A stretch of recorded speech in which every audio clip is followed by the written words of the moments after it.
back to TikTok, time to talk. Oke, kali ini kembali lagi bersama aku Abel dan di sebelah aku ada Rahel. Nah, kali ini kita nggak kerasa ya sudah sampai di episode ketiga.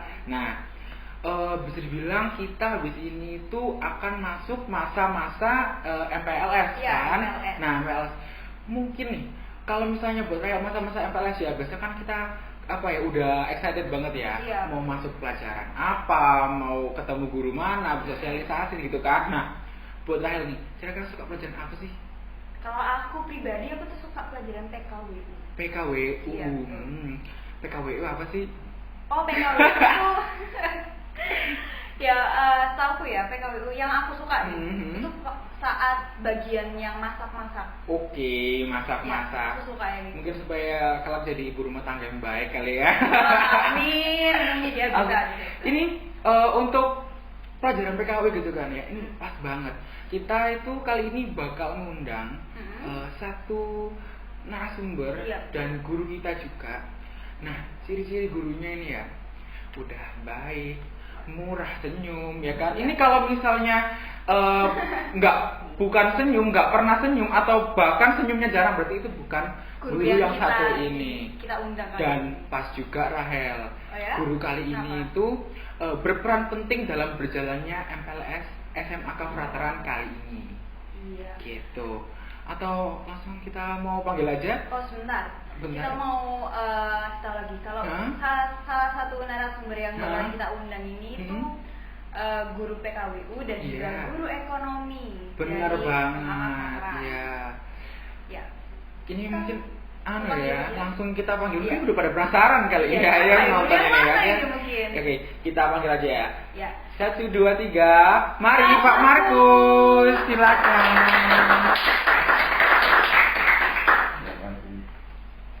Ya. Selamat datang Pak Markus. Selamat datang. Aduh, Kak Abel, Kak Rahel. Seneng banget ya kali ini kita bisa mengundang salah satu guru yang memang luar biasa ya Rahel ya. Terus aku mau tanya nih Pak, Bapak ya, kan tadi kita udah jelasin berperan penting dalam berjalannya MPLS. Iya. Bapak sebagai apa sih? Kalau secara kepanitiaan itu dikatakan bahwa saya sebagai ketua, gitu kan, sebagai koordinator. Tapi pada kenyataannya bahwa koordinator pelaksanaan suatu kegiatan itu bukan menjadi kedudukan yang tertinggi. Tapi kita justru harus tahu segala sesuatu yang dilakukan oleh setiap si di bawah koordinasi dari ketua pelaksana. Seperti itu. Berarti bisa dibilang sebagai penanggung jawab gitu ya Pak? Atau gimana? Kalau penanggung jawabnya ada di atas saya ada Pakar Kesiswaan, kemudian ada di atas lagi ada frater sebagai kepala sekolah. Jadi saya lebih pada penanggung jawab kegiatan pelaksanaan kegiatan. Penanggung jawab kegiatan ya Pak. Iya, begitu. Nah Pak, di tahun ini nih pasti MPLS itu pasti berbeda seperti tahun-tahun sebelumnya, pasti berbeda kan? Karena adanya pandemi COVID-19 ini, COVID-19 ini.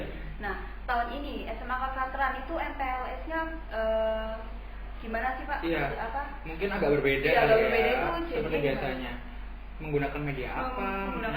Media apa begitu ya? Jadi kalau saya rasa karena efek pandemi saat ini, kegiatan PLS dimanapun di SMA atau SMP atau SD pasti akan menggunakan atau melakukan secara virtual. Virtual. Karena kita kan tetap menjaga social distancing. Di masa-masa pandemi ini kita tidak boleh bertemu dulu. Kemudian kita tetap harus melakukan kegiatan pembelajaran walaupun jarak jauh.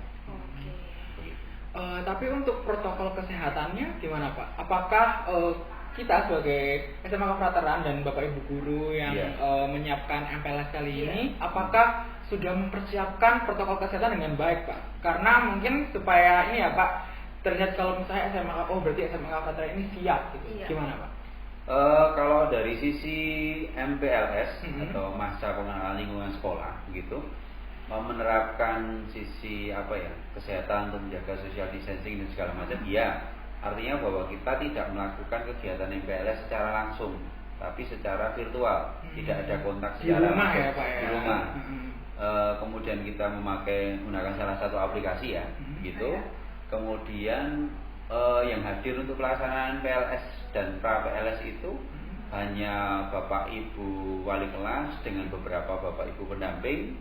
Itu pun tetap memperhatikan rambu-rambu kesehatan, karena Bapak Ibu guru wali kelas itu ditempatkan pada masing-masing kelas pada satu ruang kelas, jadi tidak bercampur dalam satu tempat begitu. Berarti setiap kelas punya ruangannya sendiri. Betul, ya Pak? Iya. Tapi mungkin ini Pak, teman-teman di rumah penasaran, sampai sejauh mana siswa SMA Kefrateran ini Pak yang mendaftar?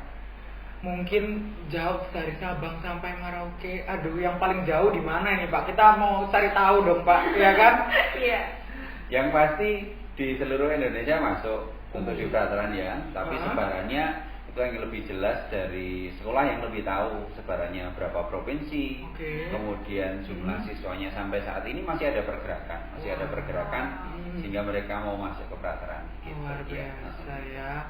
Berarti bisa dipastikan ini banyak ya Pak ya, dari berbagai daerah juga ya Pak ya. Berbagai daerah, kemudian ya istilahnya kita mencoba untuk berinteraksi terlebih dahulu secara jauh. Kita tidak boleh ketemu dulu, tapi kita tetap melakukan interaksi. Nah, kan sekarang MPLS-nya beda nih Pak, berarti pakai virtual tadi kan? Betul, iya. Nah, kesulitan-kesulitan yang mungkin didapat dalam proses sebelum MPLS ini, pra MPLS ya berarti kita ngomongnya ya. Itu apa aja Pak kesulitan-kesulitan yang dihadapi?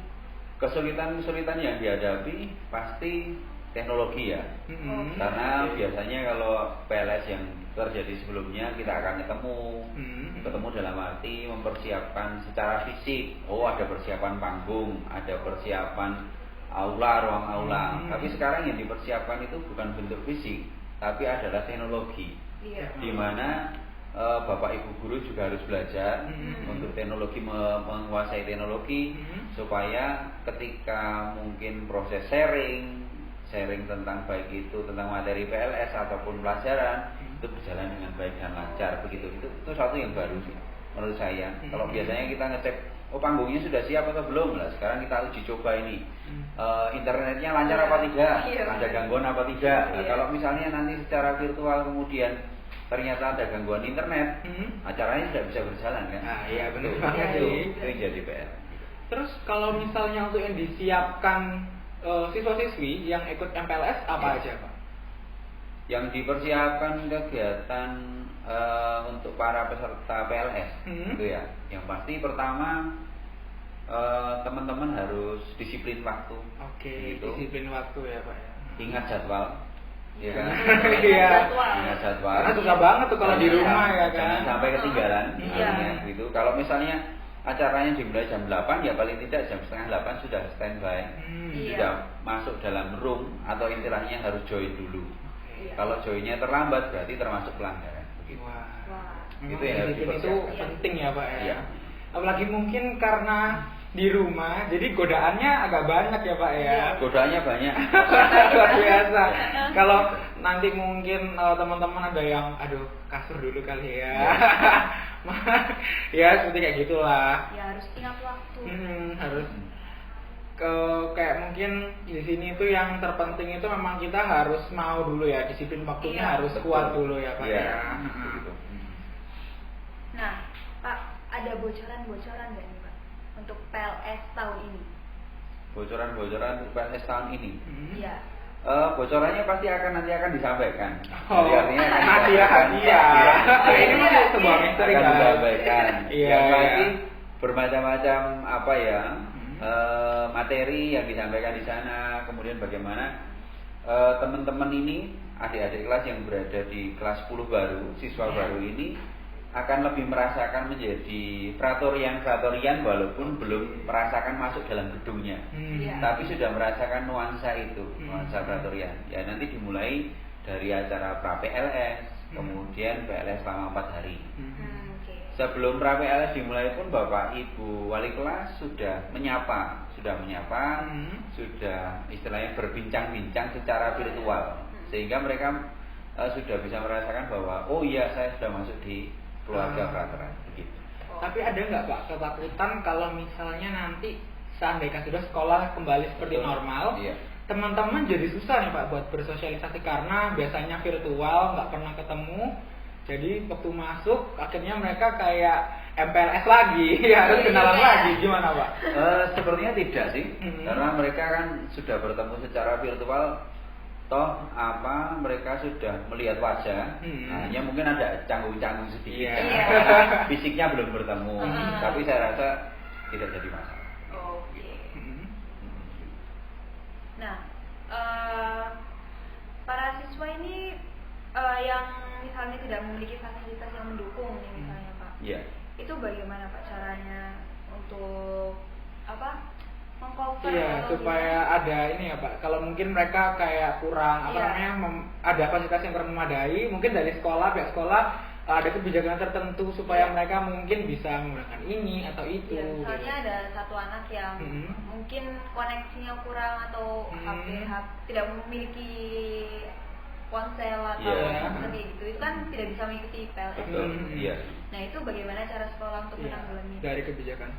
Kalau dari informasi yang kami terima dari pendataan yang dilakukan oleh tim PLS dalam hal ini sekretaris mereka melakukan pendataan itu tidak menjadi masalah. Artinya mereka sudah terinput masuk sebagai siswa baru. Kemudian untuk jaringan internet saya rasa juga tidak menjadi masalah, karena selama sebelum pra-PLS ini Bapak Ibu guru sudah mencoba untuk berkomunikasi dan itu lancar-lancar saja, puji Tuhan. Oke Pak, mungkin sekarang Bapak bisa nih kasih pesan buat peraturan-peraturan baru yang mau bergabung ke kita. Silakan Pak untuk kesiapan MPLS mereka. Baik, terima kasih Kak Raga dan Kak Abel ya. Untuk peraturan baru yang akan bergabung dengan peraturan kelas 11 dan 12. Rasa kangen itu pasti ada. Rasa kangen pengen bertemu, pengen segera berada, merasakan aura peraturan gitu ya. Tapi pesan saya cuma ada 3. Ada 3. Sementara rasa kangen itu ditahan dulu gitu ya. Pesan saya pokoknya tetap di rumah saja, jaga kesehatan, Tuhan memberkati. Tuhan memberkati.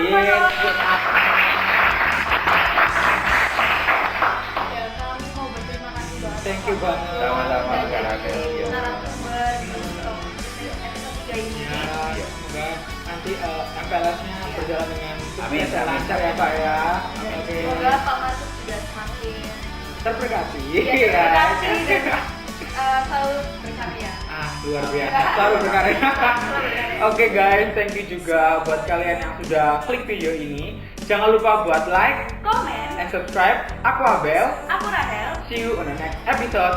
Salam setia.